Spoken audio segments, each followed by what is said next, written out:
Hello internet friends, welcome back to my channel. My name is Lindsay or LiJo, and today we're going to be speaking on how to improve your inferior/demon functions. If you'd like to talk to me more about this, you can book a video session with me below on Snug. So let's get started. Okay, so I've gotten these questions for years. How do I do NE better? How do I do TE better? How do I SI? How do I improve my SI? How do I do every function under the sun, all 8 of them, better? Well, I'm here to give you the big secret today. Be sure to like this video and subscribe because this is the best point in a video to throw in that tagline. I would appreciate that. Anyway, so there's nothing wrong with wanting to improve your lower functions. In fact, it was something I kind of focused on in a lot of ways when I first got into type.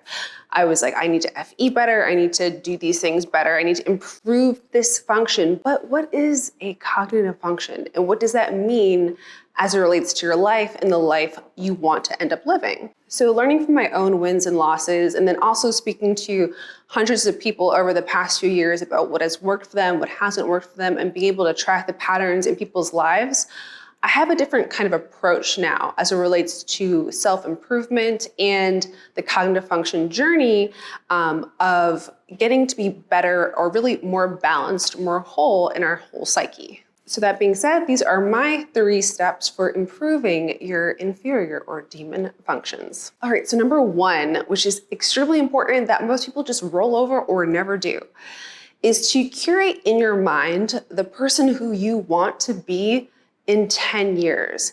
Now, I have a self-reflection questionnaire that I use with my coaching clients. I'm gonna link it below.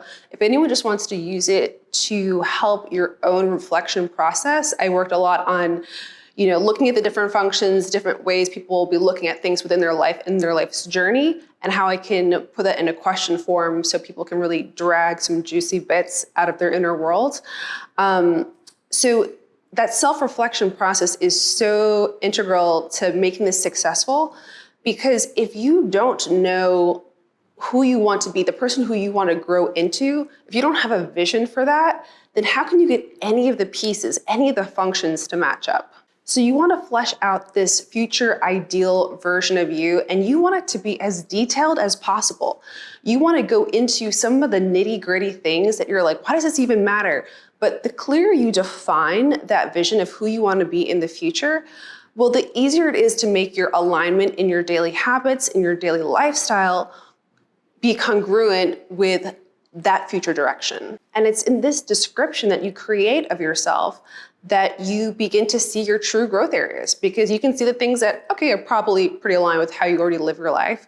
But well, what are the areas that aren't? Okay, well, there's your task. There is your area of growth. But also there is your purpose in wanting to grow in those areas. It's so much more than I just want to have an organized closet. It's like, okay, well, maybe you want it this week, but maybe next week you kind of don't care anymore. Or are you the kind of person in the future that has an organized closet? Are you the kind of person that when you walk into your house, that there isn't stuff all over the floor and that you can see clean surfaces? Maybe that's a vision you have for yourself in that future 10-year person. And so now it's becoming a part of your future identity, the identity you want to hold for yourself. So it's more than just, I want to clean out my closet. All right, so number 2, we get into the research phase, which is research the people who naturally are inclined to do these areas that you have to grow in better than you.